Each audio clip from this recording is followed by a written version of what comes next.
In Conversation with Marie Hohtanz. My guest tonight is undoubtedly best known for his film roles in biblical and historical epics. He's played Moses in The Ten Commandments, John the Baptist in The Greatest Story Ever Told, Michelangelo in The Agony and the Ecstasy, and of course he won an Oscar for his role in Ben-Hur. But what surprised me is the fact that he started his career on the live stage, and he returns to theater whenever possible in some extraordinarily demanding parts.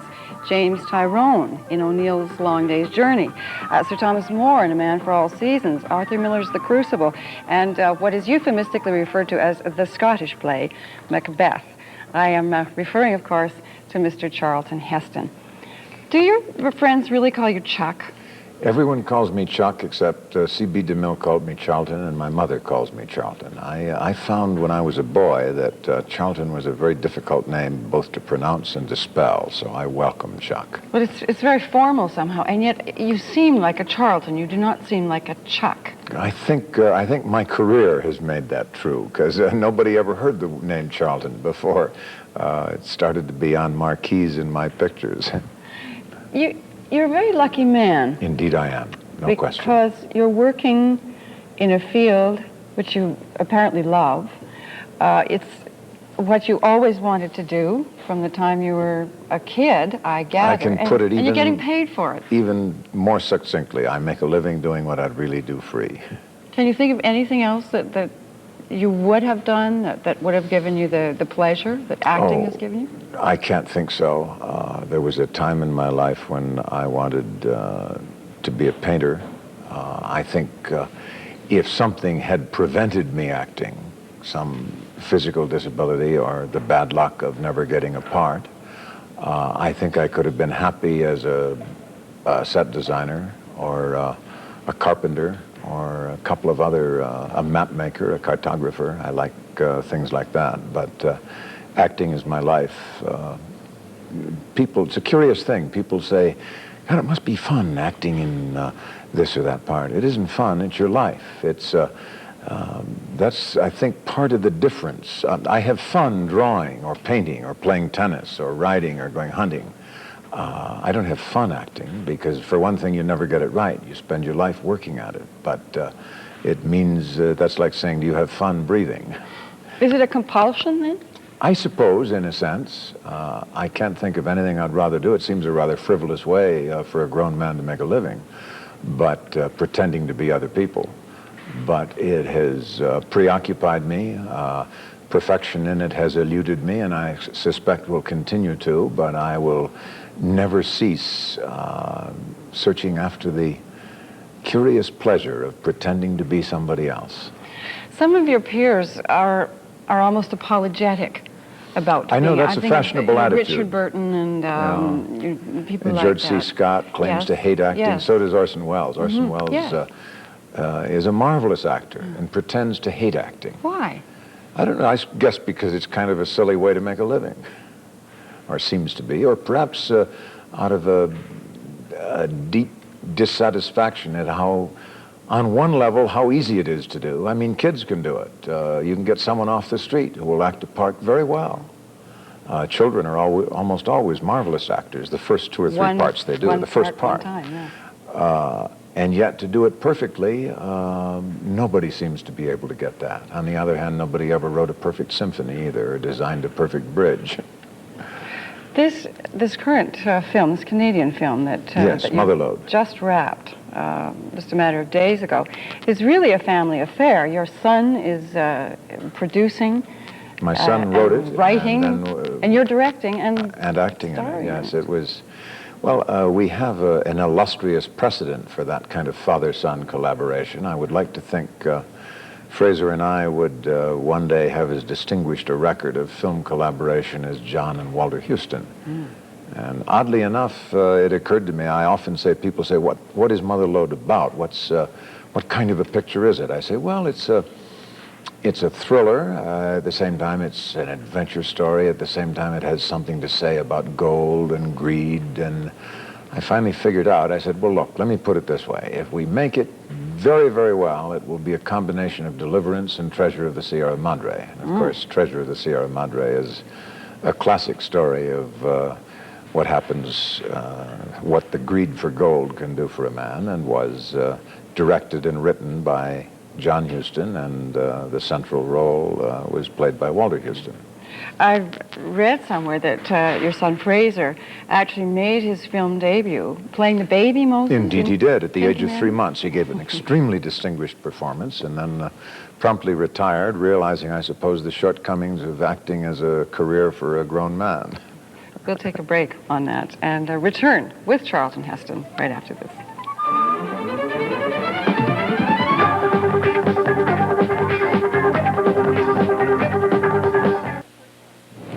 It occurred to me that Charlton Heston is very tall for an actor. An awful lot of actors are much shorter when you meet them than you would have imagined them to be. How tall are you, about 6'2"? 6'2" and a half, 6'3". I think what it comes down to, the camera tends to equalize heights. Obviously, in some part, you compose actors in the camera frame so that they appear more or less the same height. Therefore, shorter performers appear taller, and taller performers appear shorter. But undeniably, I'm tall. It's a great advantage on stage. Is it an advantage in film? Within limits. I think I'm about as tall as you can be without it starting to complicate your castability. I mean, if you had a little tiny leading lady who was 5'2", could they get a 2 shot? you put her on a box. That's what they used to do with Alan Ladd, didn't they? Yes, or dig trenches for the other actors. It must have been very amusing to watch them filming some of those lovely romantic scenes. It irritated Alan, and I can understand that. It's actors, shorter actors seem to be sensitive about height, and I can't blame them for that, but the camera can neutralize all of that. I said Never earlier, heard Jimmy Cagney any. I said earlier that you had started in theater. I mean, you studied theater, and then you did the cold water flat routine in New York. Is that de rigueur? I mean, do you have to have that? You don't do it by choice. Those cold water flats are the only place you can afford to live. The one I lived in, we had for $30 a month. I understand similar quarters are renting for about $150 now. And that was you and your wife? Yes. Who had actually met, I guess, in drama school. At Northwestern. We were married just before I went overseas in the war, and took on New York as soon as we could get there after I got out of the war. And did some modeling? I did nude modeling at the Art Students League. You didn't? Oh, I did. It was Heston. an actor has to, if he's going to make rounds, he has to take part-time work. And figure modeling is just such work. And I got $1.25 an hour. It's a little drafty, mind you. But we got a cup of coffee and a cookie every hour on the break. So you only model for 50 minutes out of the hour, and you get coffee the other 10 minutes. And did they drape you in bed sheets or something while you were having your coffee? In theory, you could put a robe on. You usually did if it was cold, but otherwise not, you know. Fortunately, I was raised in Michigan, so I have a very wide thermal tolerance. You still have some land back there, I understand, Yes, indeed, I do. Do you get back there? Not very often any longer, but it means a great deal to me to know that somewhere in the woods in Michigan where I was raised, there is 1,200 acres of timber with a lake on it, and the last time I saw it, a pair of golden eagles living on the lake, and that speaks to me. Oh, marvelous. You were in New York when live television drama That was one began. of the endless number of fortunate breaks in my life. I was part of that lucky generation that was there waiting when live television came along, because film people were contractually prevented from doing TV then, and stage people of any reputation wouldn't do it because it didn't pay anything. So there was I and Jack Lemmon and Anne Bancroft and George C. Scott and Walter Matthau and directors like Frank Schaffner and George Roy Hill and Arthur Penn and writers like Patty Chayefsky and Rod Serling, all 26 years old and unemployed and delighted to take on live television. It was a marvelous time. It was the kind of opportunity that I suppose historically came along when sound came to movies, and they were suddenly looking for people who knew how to talk and who knew how to direct people who talked. and who knew how to write for people who talked. And exactly the same thing happened. It's no accident that all of those people I mentioned who were then unknown are now household names, names that were created first out of live television. What took you to Hollywood then? I was offered a contract by Hal Wallace, which allowed me the freedom of an independent filmmaker, which then was denied almost everyone else. The studio system was still in place. Brando had signed a contract, similar one, a couple of years before, but everyone else was still under contract. And the independent filmmaker, which now is everybody, was very much a phenomenon then. And it was... I'm not entirely certain that the studio system that has long since disappeared was quite as bad as everybody makes out. It's true that the independent system is better for me and a dozen other fellas and 5 actresses and 7 directors and 3 writers, but what about everybody else? Under the old studio system, I think there was much more opportunity, many more chances at bat, many more turns to try to play. Now, if you get a chance and you don't make it the first time or two, it's bye-bye, Charlie. When did you move into the sort of political end of the theatrical community in Hollywood? You were president of SAG, the Screen Actors Guild. I was president of the Screen Actors Guild for 7 years. I'm uneasy about, I always in my public service activities have tried to avoid being political. I think, in a sense, that's taking unfair advantage of the forum available to anyone with a public name. I've been president of the Screen Actors Guild. I tried then to bear in mind the fact that you're representing 43,000 largely unemployed actors, almost half of whom will certainly disagree with whatever public position you take, but they have a right to be represented too. I've since chaired the American Film Institute and the Center Theater Group. I co-chaired a presidential commission on the arts and humanities last summer. But I've tried to do those from a fairly politically neutral stance in terms of public service. I think so. I have ample opportunities to express my opinions as a citizen on public issues and support candidates of my choice. I've supported and worked for candidates of both parties for every office from city councilman to president. I suppose that's because I've always been comfortable as an independent. One of your predecessors, Ronald Reagan, was of course president of yes, SAG. And I've heard it said that he made some really unpopular decisions and that he made some very bad deals for film actors. Actually, that's not true. He was still president the first year I was on the board, and we had a very serious strike in that year, and he negotiated then. I was on the negotiating committee, so I can speak with some authority. He negotiated the contract which gave actors most of the television rights they now enjoy and pioneered guild negotiation in that area, and did so with decisive leadership, remarkable moderation, and a quick intelligence that impressed me enormously. So you obviously wouldn't agree with those people who say we still have an actor in the White House, a nice man but not terribly deep, a guy who's still playing a role. Actually, any politician is an actor. Most politicians are uncomfortable with the idea that politics is partly acting. But I think the president has been doing a remarkably effective job in what is surely the most difficult job in all the world in this part of the century. We're getting way off the track here. We started off talking about Mother Lode, your new film that was shot right in British Columbia, here in Canada. We do have a little clip here that I believe shows you directing. I think it shows me mostly directing, and although I have makeup on in some of the shots, not acting at all. Let's see. Yes, this was... I'm picking a shot here, looking through the lens, talking to the operator. Is it difficult to direct yourself? Yes, rather. You have to know exactly what you want to do with the part.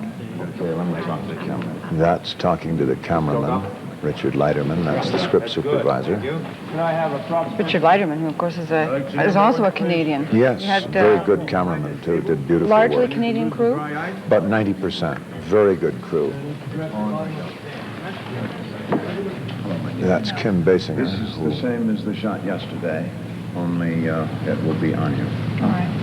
And exactly the same as you did, going up to the door. And directing Kim. Let's see, and remember the pause that goes to the window.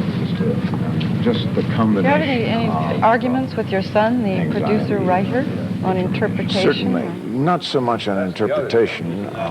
Many creative differences, which I found rewarding. Unsettlingly, he was right a frightening amount of the time. You have to be able to recognize that when it happens, too. This out. Your son, Fraser, is actually living in Vancouver, I understand. Yes, yes. Fraser is a landed immigrant. He is married a Canadian girl and really demonstrated his allegiance to Canada when he moved his cat shop and mortar in Vancouver Inland. He's here to stay, isn't he? Yes, absolutely. I read a newspaper article in which you were commenting on the set, the mine set, and the fact that there were little portals for It's a lights, marvelous cameras. set. It was designed by Doug Higgins, our Canadian production designer. This is not shot on the mine set. This is an exterior, of course. But it was the set that Higgins designed is one of the most effective mine set I've ever seen, beyond question. And we shot in it for about 3 weeks. All right, that's this. Now, Don. What sort of role do you play in Mother Lode? I think there's a shot of me in makeup Mother Lode in a is a minute. different direction for me. There's my son, there's Fraser. And that's me in the makeup of an old Scots miner, a hermetic prospector who lives in the Cassiar in northern British Columbia. Really based upon a There. principle that's proved quite true this last summer, that they have not yet found the Mother Lode that caused the Cassiar gold rush in the 1870s. And that's the fog augmented by our special effects equipment that's common in the Squamish rainforest.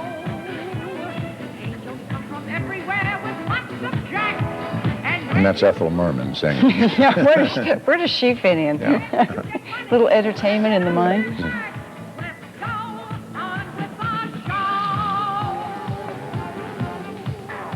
It was an extremely difficult shoot. We shot 8 weeks. The first 3 weeks, mostly in Lake Callahan and Prince Rupert Sound, the Squamish River area, we literally never did a day's work where you could take a step without watching where you were putting your foot for fear you wouldn't fall off into deeper water or down the side of a mountain or somewhere. It was physically as tough a picture as I remember in some time. But we had a crew with an amazing spirit and sense of commitment, not just to doing the job and putting in the week's work, but getting the shot, getting it right, getting it better, getting it quicker. And it was very, very fulfilling to work with them. I can't speak highly enough about the spirit and abilities of that crew. That's good to hear, because at one time Hollywood units would come up and film in Canada simply because it was cheaper. I mean, it was just Well, as a matter of fact, purely it's a matter no of longer economics. cheaper. Now it's costs just as much to film here as it does in the United States. We made Mother Lode here because it's a Canadian story. And of course, in the event, it became a Canadian production and is being offered to the Canadian public as a public stock offering. But it was undertaken as a film and filmed here because the story is laid here. And it turned out to be a remarkable experience. We'll take another break and return with Charlton Heston right after this.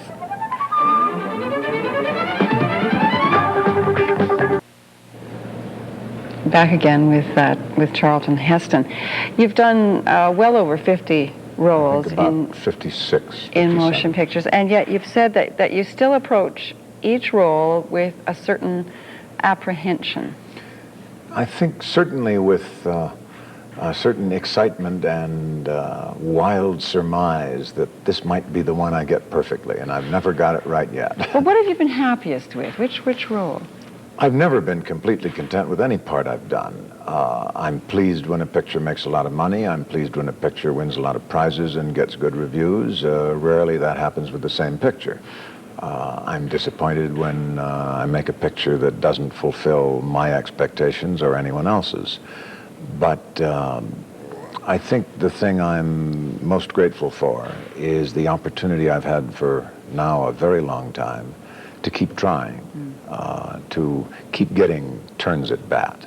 And you won to an explore Oscar for Ben-Hur some years ago. Was that a high point? Well, the Oscar is different from the other prizes one gets, only in that it represents the approval of the people who do the work you do. Unlike a critics' prize or a festival prize, you're pleased to have those too. But while an Oscar, like the others, doesn't really mean you've done the best work may have been done in a picture that nobody ever saw, that never got a wide release by someone you never heard of. But it is your fellow actors It's saying, the other people, we like this, the we people think he that did you'd good rather work have the here. opinion of good actors than anything else, really. Yeah. And really, what means more than anything else is the chance to do the work. Now you go back to theater every year, every other year, yes. and do these enormously demanding roles that I reeled off at the opening of the show, beginning with Macbeth. Why would you put yourself through that? Those are the parts that you measure yourself against. Those are the hardest parts. Those are the ones that are on the permanent record. 100 years from now, when everything else everyone has done has been forgotten, they will still know what it meant if they read in a record book somewhere that you played Shakespeare, because they will still be doing those parts. And it's been said many times that live theater, the stage, belongs to the actor. I mean, the actor It's owns actor's it. country. That's not why I go back. That's not the only reason. It has different problems, different satisfactions, different kinds of parts you can play, and perhaps more importantly, you can play the parts again. If I don't get everything out of Mother Lode that I wanted to get, we still can't make it again. It's there, it exists, it's available in the library.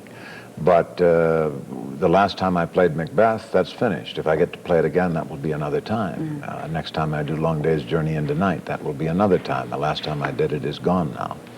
But that's the acid test, isn't it, for the actor? It's developing a major role It's something on stage. over a long period of time. I don't know that it's the only test. I think it's an important part of an actor's experience, and one that's meant a lot to me. Once you've done all that, and all these major film roles, I mean, what's left? Where do you go? What are the challenges? You never get it right, you see. Don't you see? I've done 5 productions of Macbeth. Each time I've done it, it's a whole new part. You don't begin to get everything there is out of even an easy part. Nobody does. Nobody's ever done a perfect Hamlet. Well, maybe in Mother Lode you'll get it right, and then I we'll hope so. see you on film Let's see. anymore. Thank you for joining us. Thank you for loaning me your audience. It Good was luck lovely with the to share film. them with you. Thanks for joining us. We'll see you again next week.